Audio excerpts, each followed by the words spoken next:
இயேசு கிறிஸ்துவில் எனக்கு பிரியமான சகோதர சகோதரிகளே, இன்றைக்கு பொதுக்காலத்தின் 26ஆம் ஞாயிறு. இறைவார்த்தையை தியானித்து மறையுரையை கேட்க தயாராகி கொண்டிருக்கின்றோம்.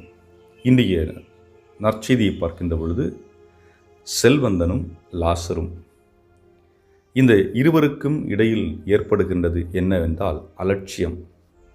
இந்த அலட்சியம் எந்த அளவிற்கு மனித வாழ்வில் பாதிப்பை ஏற்படுத்துகிறது என்பதை விளக்கும் விதமாக இன்றைய சிந்தனை இருக்கப் போகின்றது. 1964ஆம் ஆண்டு மார்ச் 13ஆம் தேதி நியூயார்க் நகரிலே ஒரு 28 வயது பெண்மணி கெட்டி ஜெனோவேஸ் என்பவர் தாக்கப்படுகின்றார். அவர் சப்தம் எழுப்புகின்றார். அவருடைய குரல் மக்களுக்கு கேட்கிறது. பக்கத்தில் இருந்த கட்டடத்தில் இருந்தவர்கள் விளக்கை எரிய விடுகிறார்கள். ஒரு சிலர் ஜன்னல்களை திறந்து பார்க்கின்றார்கள். ஆக அவர்களுக்கு இவரது குரல் கேட்டிருக்கிறது. பலர் பார்த்திருக்கின்றார்கள். ஆனால் யாருமே உதவி செய்வதற்கு இறங்கி வரவில்லை. தன்னை தற்காத்து கொள்ளுகின்ற நிலையில் இருக்கின்றார்கள்.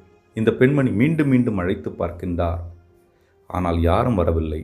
கொலை செய்தவன் கத்தியால் அவளை குத்தி கொலை செய்துவிட்டு சென்று விடுகின்றான். அடுத்த நாளிலே செய்தித்தாளிலே இந்த நிகழ்வானது போடப்பட்டிருக்கின்றது. அதற்கு என்ன சொல்லுகின்றார்கள் என்றால், குறைந்தது 38 நபர்கள் அந்த பெண்ணுடைய குரலை கேட்டிருப்பார்கள் அல்லது நடந்த நிகழ்வை பார்த்திருப்பார்கள். ஆனால் யாரும் அவளை காப்பாற்றுவதற்கு முன்வரவில்லை.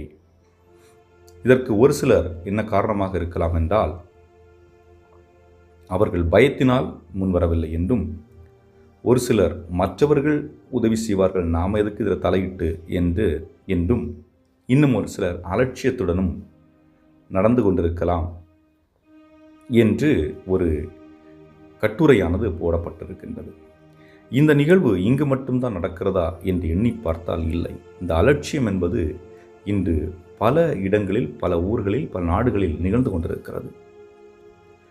நியூடெல்லியில் நடந்த அந்த பெண்ணினுடைய கொலை, பஸ்ஸில் வைத்து கொலை செய்யப்பட்ட, கற்பழித்து கொலை செய்யப்பட்ட பெண்மணியாக இருக்கலாம். இன்னும் பல்வேறு ஊர்களிலே பலவிதமான பிரச்சனைகள் இன்று அரங்கேறி கொண்டிருக்கின்றன. அது ஒரு தனி மனிதனுக்கு எதிரான பிரச்சனையாக இருக்கலாம், ஒரு சிறு குழுவுக்கு எதிரான பிரச்சனையாக இருக்கலாம், ஒரு குடும்பத்திற்கு எதிரான பிரச்சனையாக இருக்கலாம். ஆனால் நாம் இங்கு வேடிக்கை பார்த்து கொண்டிருக்கக்கூடியவர்களாக நின்று கொண்டிருக்கின்றோம். இன்று இன்னொருவரை தொட்ட பிரச்சனை நாளை நம்மை தொடுவதற்கு வெகு தொலைவில் இல்லை.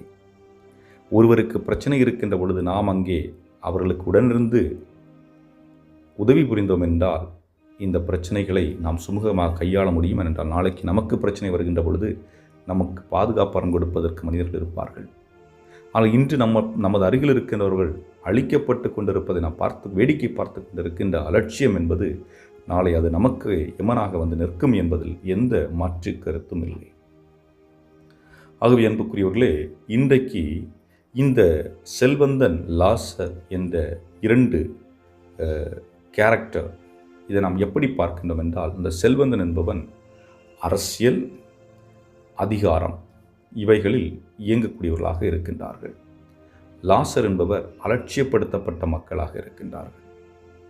ஆக ஒவ்வொருவருக்கும் நடக்கும் துன்பத்தை வேடிக்கை பார்க்கும் மனிதர்களாக நாம் இருந்து கொண்டிருக்கின்றோம் என்பதுதான். அன்புக்குரியவர்களே, இன்றைய வாசிக்க கேட்ட அந்த நற்செய்தியை பார்க்கின்றோம். செல்வந்தன் அல்லது வசதி படைத்தவன் என்பவன் தன்னிலே கெட்டவன் அல்ல. செல்வம் இருப்பதனால் அவன் கெட்டவனும் அல்ல. உழைத்தால் சம்பாதிக்கலாம், அதில் தவறில்லை. ஆனால் தன் வீட்டு வாசலிலே பசியால் வாடிய ஒரு மனிதனை அலட்சியப்படுத்துகின்றான். அவனுடைய பார்வை அந்த மனிதன் நோக்கி இல்லை.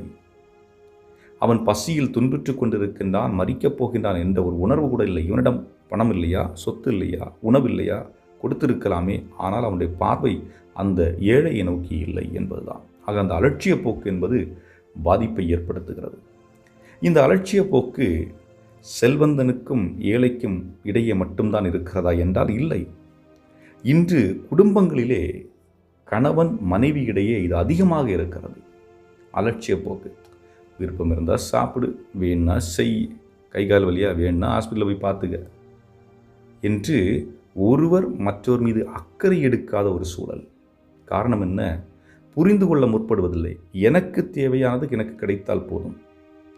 என்னுடைய சிந்தனையின் அடிப்படையில் நான் சரியாக இருக்கிறேன். நான் எண்ணியதெல்லாம் எனக்கு ஓகே. ஆனால் உன்னுடைய உணர்வுகளை நான் புரிந்து கொள்ள தயாராக இல்லை. உன்னுடைய எண்ணங்களை நான் புரிந்து கொள்ள தயாராக இல்லை. உன்னுடைய உணர்ச்சிகளை நான் புரிந்து கொள்ள தயாராக இல்லை. உனக்கு பிடித்த விடயங்களை நான் புரிந்து கொள்ள தயாராக இல்லை. ஆக புரிந்து கொள்ளாமை என்பதும் ஒரு அலட்சியத்தின் அடிப்படை. ஆக இந்த புரிந்து கொள்ளாத நிலை என்பது இன்று கணவன் மனைவியிடையே அதிகப்படுத்தப்படுவதால் அவர்களுக்குள் ஒரு மனக்கசப்பு ஏற்படுகிறது, மனவேதனை ஏற்படுகிறது. வெளிப்படுத்த முடியாமல் அது ஒரு கட்டத்திலே பல பெரும் பிரச்சனையாக வெடித்து நிற்கின்றது. ஆக இந்த சூழலிலே ஒருவருக்கு பாதிப்புகள் ஏற்படுகின்ற பொழுது இன்னொருத்தர் அலட்சியத்தை காட்டக்கூடிய ஒரு நிலை இருக்கிறது. காரணம் என்ன? அடிப்படையிலே அன்பற்ற ஒரு நிலை இருக்கிறது. பல நேரங்களில் சொல்வார்கள், பணம் இருந்தால் குடும்பத்தில் மகிழ்ச்சி இருக்கும். பணம் இருந்தால் பணம் மட்டும்தான் இருக்கும். வாழ்வு இருக்குமா? கேள்விக்குறி. ஆனால் குடும்பத்தில் என்ன இருக்க வேண்டும்? அன்பு இருக்க வேண்டும். அன்புக்கு எதிரி எது? வெறுப்பா? இல்லை. அன்புக்கு எதிரி என்பது அலட்சியம். நம்ம நினைப்போம் அன்புக்கு எதிரி வந்து வெறுப்பு, எனக்கு அவங்களுக்கு பிடிக்கலாம். அன்புக்கு எதிரி என்பது அலட்சியம். உங்களை நேசிப்பவரை நீங்கள் அலட்சியப்படுத்தினீர்கள் என்றால் அதுதான் நீங்கள் அன்புக்கு செய்கின்ற மிகப்பெரிய துரோகம். அதே போன்று இன்றைய நற்செய்தியிலே 2ஆம் பகுதியில் பார்க்கின்றோம். செல்வந்தன் ஆண்டவரை பார்த்து கேட்கின்றான், இறந்த ஒருவரை அனுப்பி இந்த நல்ல காரியத்தை எல்லாம் என்னுடைய சகோதரர்கள் 5 பேர் இருக்கிறாங்க, அவங்கள்ட்ட சொல்லாமே, அவங்களாவது நான் செஞ்ச தப்பை செய்யாமல் விண்ணகத்துக்கு வரலாம்ல அப்படின்னு சொல்லும்போது ஆண்டவர் சொல்கிறாரு, அங்கே பலர் இருக்கிறார்கள் சொல்லிக் கொடுப்பதற்கு, ஆனால் கேட்பதற்குத்தான் யாரும் தயாராக இல்லை. ஆக உயிர் தெழுந்த ஒருவர் சென்றாலும் அவர் சொல்வதையும் கேட்பதற்கு யாரும் தயாராக இல்லை. கேட்கச் செவி உள்ளோர் கேட்கட்டும். இன்று கேட்பதற்கு நாம் தயாராக இல்லை. மற்றவர்கள் சொல்லுகின்றவற்றில் ஏதாவது உண்மை இருக்கிறதா? அல்லது அவர்கள் சொல்லுகின்றவற்றில் புதிய கருத்துக்கள் இருக்கிறதா? அவர்கள் சொல்வதனால் அதனால் என்னை நான் மாற்றிக்கொள்ள வேண்டுமா என்பது போன்ற எண்ணங்கள் நம்மிடையே இல்லை. நான் சிந்திப்பது எனக்கு போதுமானது என்ற ஒரு நிலைப்பாட்டில் இருக்கின்ற பொழுது எனக்கு சரி என்றால் சரி, அது இந்த சமூகத்திற்கு சரி என்றாலோ அல்லது மற்றவர்களுக்கு சரி என்பதை நான் பார்க்க தயாராக இல்லை என்ற ஒரு எண்ணம் நமக்குள் இன்று முளைத்து கொண்டிருக்கிறது.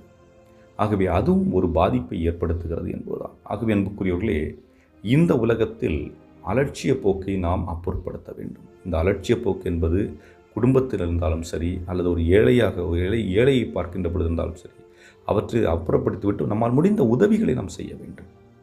பெரிதாக நாம் செய்ய வேண்டும் என்று நான் சொல்லவில்லை. எடுத்துக்காட்டிற்கு அன்னை தெரேசாவை நாம் எடுத்துக்கொள்வோம். அவர்கள் ஏற்கனவே அவர்களிடத்தில் பணத்தை வைத்துக்கொண்டு அல்லது பெரிய பெரிய மிரக்கிள் அற்புதங்கள் நிகழும் என்று அவர்கள் எண்ணி அவர்கள் பணிய ஆரம்பிக்கவில்லை.